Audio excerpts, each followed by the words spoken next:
And after that, next 3 fights, Anthony Smith, he couldn't finish. Decision, Anthony Smith. Ngannou was going to knock out anybody that night, bro. That punch was vicious. Now we're going to use that knockout to say Stipe is washed. He's like Mike Tyson in his prime right now. Maybe I'm reaching. I don't know. Let me know, guys. I think this fight might be so good that UFC 309, Stipe Jones is fast approaching. And let me tell you guys why this fight's going to be so much more exciting, so much better, and so much closer than what most of us are led to believe. Now, this video is probably going to be 4 parts. The Jones narrative, the Gane fight, Gane rant, the Stipe narrative, and finally my breakdown and predictions on how I see this fight going. And the timestamps will be in the description. Now, with the Jones narrative, what are we hearing a lot of fans and pundits say about Jones right now?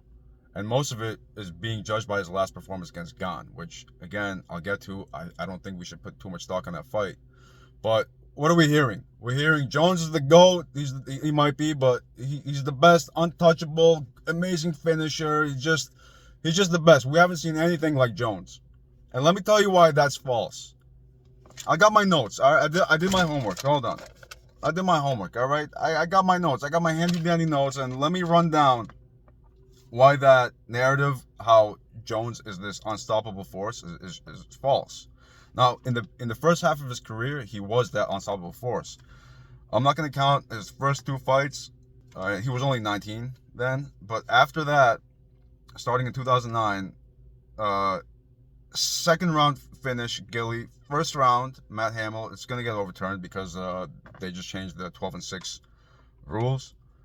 So second round Gilly, first round TKO, first round TKO, first round TKO, second round Gilly, third round TKO, Shogun, which is the fight he won his belt, the youngest ever, 23 years old. And that was pretty much his peak from then till the Lyoto. So from like 23 to 25 was Jones's peak as far as dominance goes. Maybe 2013. So like from 23 to like 27 or 26. So like he hit his peak early as far as being that dominant force, which a lot of people think he is right now. So again, just to recap, first half of the career, second round Gilly, first round the TKO, first round TKO, second round Gilly, third round TKO Shogun, he won the belt, fourth round submission Rampage, second round Gilly, all finishes. And then he had a decision against Rashad 2012. After that, 2 more finishes, fourth round submission, first round TKO against the undefeated GOAT Uncle Chael. Now, after that fight, 2013 is when he hit his stride as becoming a decision merchant. Now, I don't want that might be unfair, all right, because all these fights that he's gone to decision have been pretty exciting. It's haven't been really boring, so I don't want to call him a decision merchant. But if you just look at it on paper, that's what it is. The last half of his career, the 8 out of 9 fights, I'm not counting the Gane fight again, I'll get to that. Last half of his career, 8 out of 9 fights, decision, bro. Look at this. Started with Gustafsson won 2013, which some people thought Gus won. Listen, as much as I dislike Jones, I really thought he won that fight. But again, it was a decision, and it started his long trend of being a decision merchant. 2013, decision, Gustafsson won. Decision, Glover. Decision, Cormier. Decision, St. Preux. Decision, Cormier, which was overturned PEDs, but whatever, I'll count that. And then third round TKO against Gustafsson 2. So the third round TKO, it breaks that streak of decisions. And then after that, next 3 fights, Anthony Smith, he couldn't finish. Decision, Anthony Smith. Bro, decision, Thiago Santos, split decision. Surprisingly, I mean, that was one of the fights where I thought he clearly won, but he won a split decision. One of the judges gave it to Santos. I don't know how, but that's what happened. And then decision Reyes, which a lot of people thought he lost. That Reyes decision, as far as I'm concerned, that's his last fight. I'm not counting the Gane fight, again, I'm going to get to. But his last real fight, he lost. He was supposed to lose a decision, but Reyes got robbed. And even Dana White said he got robbed. I mean, as much as Dana White's been glazing Jones, he's the best striker, the best, the GOAT, untouchable, this and that. Bro, at the post-fight press conference, he said Reyes won. He thought Reyes won. So let's not forget about that. That's, in my opinion, that's his last true fight. And then, of course, we have the Gane debacle, which we're going to get to. And the other narrative that people are glazing Jones over is he's a crazy wrestler. He takes everyone down. And, bro, if you look at those fights, all these decisions he's had, he struggled against people. Now, I'm primarily going to use the Gustafsson 1 and Reyes fight, but he struggled against Smith, Santos, Cormier for the most part. But I'll use the people who he's had no size advantage over. Like, he's had a lot of trouble taking them down. A matter of fact, the Gus 1 fight, he was 0 for 9 in takedowns and just got that last takedown. And do you guys remember, speaking of takedowns in wrestling, do you guys remember who took down Jones? The first person to take down Jones was? Bro, it was Gustafsson. Gustafsson in the first round, I think, took down Jones, and it was a pretty good takedown too. Like, I think he picked him up and slammed him. Like, that was crazy. So if Gus can do it, I think Stipe can do it too, because Stipe is a better wrestler than all the guys he's ever faced. Maybe not Cormier, but again, Cormier was a different stature, short, stocky. But the people who Jones has had no size advantage over, he's had trouble in the wrestling department. Those fights, for the most part, have been on the feet. So he's not going to take Stipe down. Like, that's not going to happen. Stipe is a much better wrestler than all those guys. This fight probably is going to end up on the feet. Their wrestling is going to cancel out, and they're just going to brawl it out. Hopefully they're going to brawl it out. I don't think it's going to be a brawl. I think it's going to be a chess match for the most part. But it's going to be a striking match. All right, now with the Gane fight. A lot of people are using this fight as a way to describe Jones and how he's going to fight Stipe. And that can't be further from the truth. I think we're being prisoners of the moment. Recency bias, whatever it is, this fight's not going to go anything like the Gane fight. It's not going to be a wrestling match. He's not going to take down Stipe and control him there. With that fight, first of all, Gane, this is the Gane rant, all right? Gane looked like a deer in headlights. The dude looked like he didn't want to be there. Caught up in the moment, whatever it was, spotlight too big, all the above. Like, I don't know what Gane was thinking. You know, this is crazy. Wow, I can't believe this is a Jon Jones. I'm fighting Jon Jones. I can't believe it. Whatever the fuck it was, bro. The guy didn't look like he belonged there. Like, you think the way he lost against Ngannou, he'd have worked on his wrestling, but he arguably looked worse. It only took Jones one takedown just to end the fight. One takedown, controlled him, and that was it. Like, I still want my refund, bro. Like, I can't believe I paid $80 to see that debacle. And the worst part is, Gane didn't look like he defended it. Like, at least fight the hands, bro. You're probably gonna get finished. It's Jones, all right? You're probably gonna get finished, but bro, like, at least defend. At least try to defend.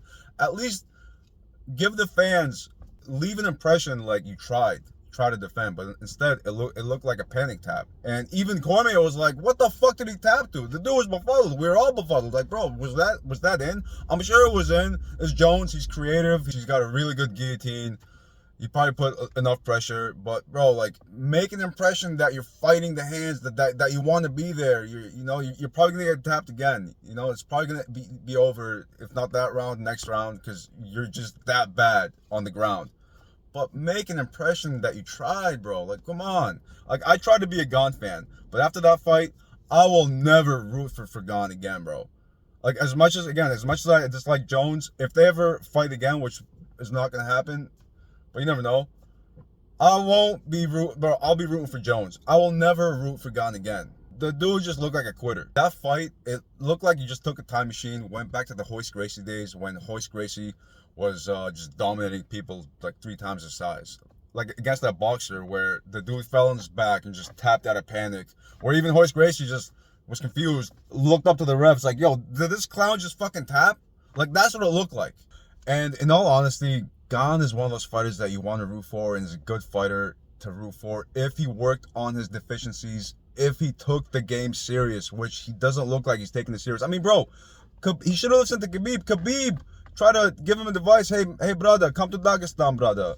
White belt, who give white belt, brother? You know belt, brother. Come to Dagestan, train wrestling, stop playing FIFA, stop making stupid movie, stop eating burger, and train with us, brother. You become good wrestler. Should have listened to Khabib. Should have trained his wrestling with actual wrestlers, MMA grapplers, and just worked on your deficiency. And to all my Gane fans out there, what makes you guys, like, how can you root for this guy? That's another reason I think we should put more respect on Ngannou, because what happened that first Stipe fight, he got demolished on the ground. He had no ground game. And what did he do? He worked on his wrestling, he worked on his grappling, and at the second fight, their second encounter, he comes back and not only defends all of Stipe's takedowns, but is the one taking Stipe down, bro. Like, you gotta respect that. But that's enough about Gane. Stipe is no Gane. And he's got the size to give Jon Jones trouble. He's 6'4", a true heavyweight. He's got the heavyweight frame. As far as I'm concerned, this fight is Jones's first heavyweight fight. Now with Stipe, what's the main narrative going around Stipe? He's too old. He's too washed. First of all, being 42 as a heavyweight, especially when he's taken the last 3 years off, not fighting, recovering from that knockout, healing, it's not going to be that much of a factor. Glover as a light heavyweight won his belt, what was he, 41, 42? That was light heavyweight Glover, bro, in a division where it's more skilled than the heavyweights. So what are we doing saying he's too washed? And the other thing is, when has he showed he's washed? He's never showed he's washed. He's never showed he's too old. Even that fight, even his last fight where he got knocked out, bro. Did he look too old? No, he just got knocked out. And Ngannou was going to knock out anybody that night, bro. That punch was vicious. Now we're going to use that knockout to say Stipe is washed. He's never showed he's washed. If anything, that layoff helps him. Like I said, he's taking the time to heal up, recoup, recover, and now he's back. And that's another thing that we don't have to worry about Stipe. He's not going to be out of shape. The guy fights fires for a fucking living, dude. Is it full-time or part-time? I think it's full-time. Let me know. But he's always in the gym. He's always training. We don't have to worry about an out-of-shape Stipe. He's not going to be out of shape.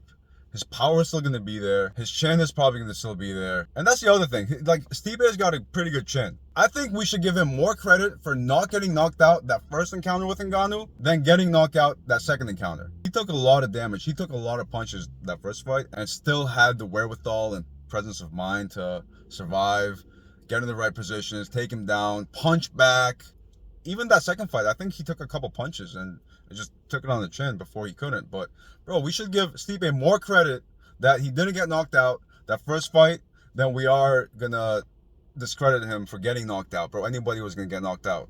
The point is, he's still the same Stipe. He's a heavyweight. He still has that power, moving forward, moving back. He's a good counter striker, like that Verdum knockout. It's the same Stipe until proven otherwise, which has not been proven. You can't use that knockout to say he's too old and too washed. It's not the case. It's recency bias bullshit. And just like we're unfairly using the Gane fight to judge Jones versus Stipe, we're also unfairly using that Ngannou knockout to judge Stipe. Jones isn't going to knock out Stipe the way Ngannou knocked out Stipe. He doesn't have knockout power. But we're using both fights the way they ended as a way to judge this fight. Alright, now with the Jones-Stipe fight prediction and how I see this fight going down. It's not going to be a wrestling match like most people think, because that's the last thing we've seen Jones do. Just wrestle, one-for-one takedown, finish the fight. That's not going to happen. It's not going to be even close to happening. And Stipe is such an elite striker that we forget how good of a wrestler he really is, offensively and defensively. And comparing to all the people that Jones has fought, who he doesn't have a size advantage over, he's had trouble, and he's going to have trouble taking Stipe down.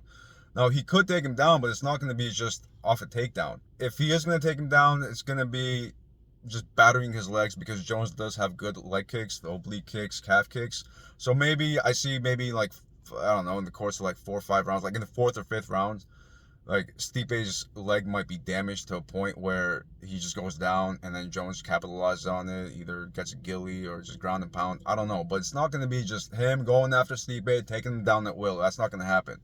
And I don't think Stipe is going to take him down unless he gets caught with one of those strikes, because we know Jones is probably the highest, in my opinion, the best IQ ever. Like, he's good enough to mix everything up, catch him with maybe, I don't know, spinning elbow, knee, one of his oblique kicks, just ravages Stipe's leg.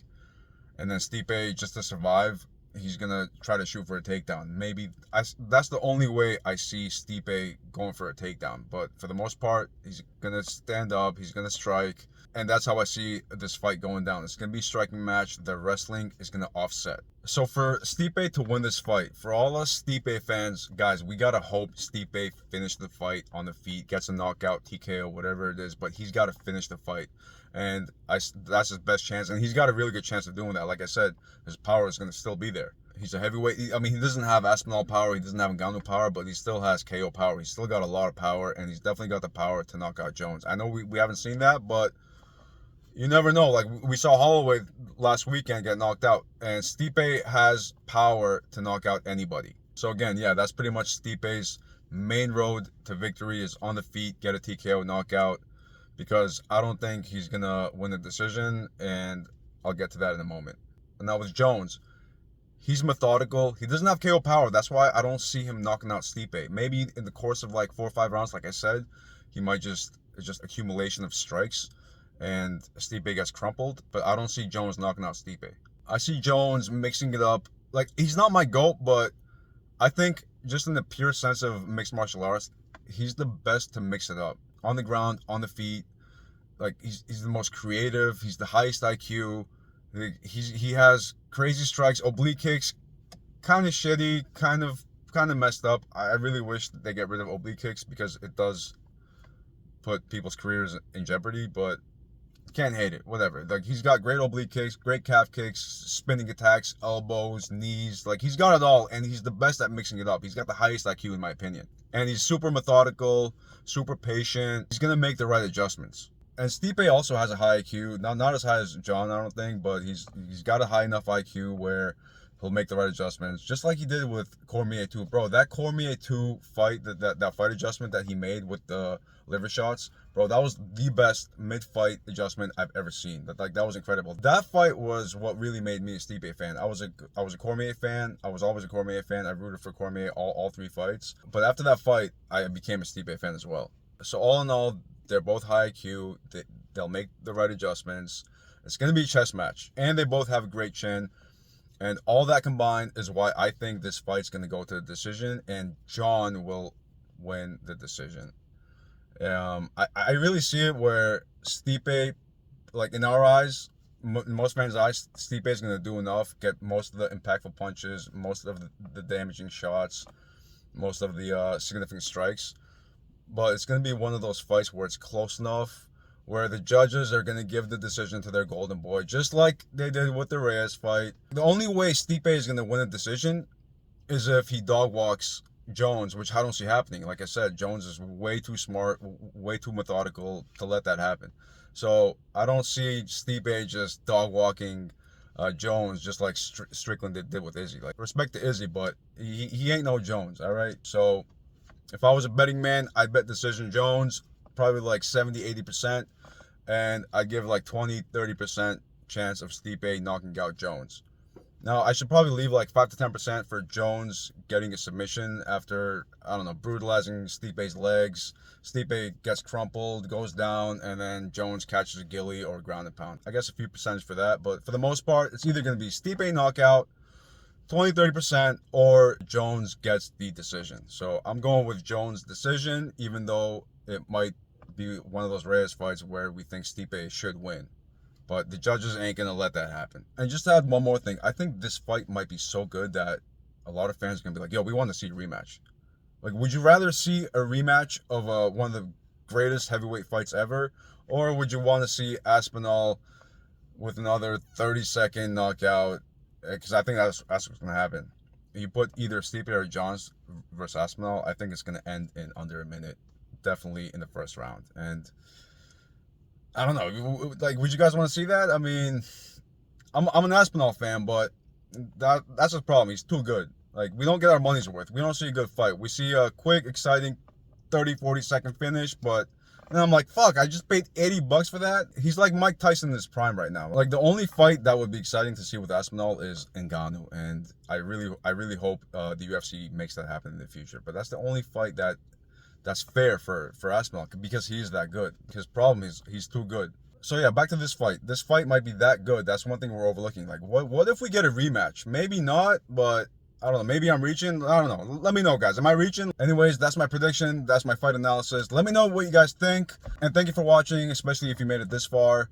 I recently made my YouTube channel. Please leave any feedback. Any feedback is welcomed. I'm not asking for sympathy subs. Like, I'd rather grow my channel organically, make the right content. But if you guys have any feedback, good or bad, let me know respectfully. And that's it. Thanks again for watching. Love you guys.